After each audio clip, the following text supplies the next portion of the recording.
క్రైస్తవులుగా మార్చబడ్డారు. యూదులైనంత మాత్రాన క్రైస్తవుడు కాదు. గమనించాలి ప్రియులారా, యూదులందరూ క్రైస్తవులు కాదు, అమెరికాలో ఉన్న వాళ్ళందరూ క్రైస్తవులు కాదు.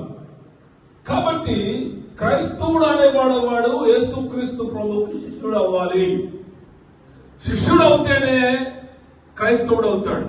శిష్యుడు అవడం అంటే ఈ లోకంలో ఎవరికి దాసోహంగా ఉండకుండా, ఎవరికంటే పాపానికి, తాగుడికి, వ్యభిచారానికి, దొంగతనానికి, అబద్ధాలకి, కలహాలు పెట్టడానికి, కళ్ళాలు పెట్టడానికి, అబద్ధాలు ఆడడానికి, మోసగించడానికి, అసూయపడడానికి, వీటన్నిటినీ చేతని అనుభవపడితే వాడు వాటికే దాసుడు తప్ప క్రీస్తుకు దాసుడు కానేరడు.